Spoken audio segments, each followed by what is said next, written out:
Aksi tempur mematikan kembali dilakukan oleh pengintai Brigade Senapan Bermotor Rusia. Operasi berlangsung di arah Donetsk Selatan dan berhasil menghancurkan kendaraan lapis baja milik Ukraina.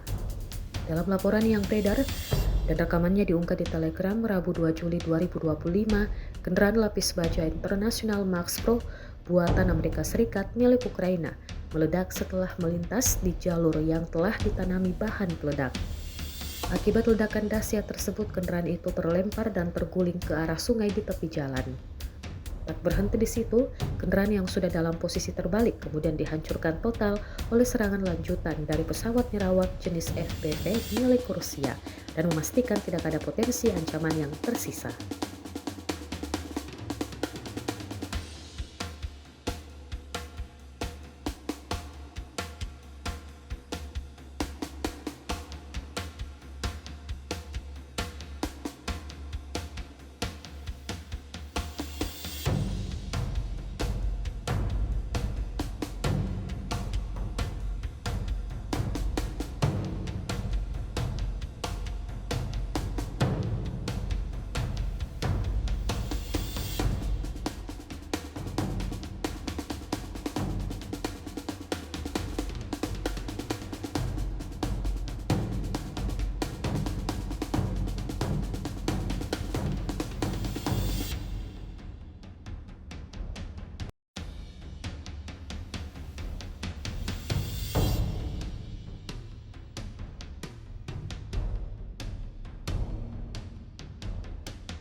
Download Tribun X sekarang, menghadirkan lokal menjadi Indonesia.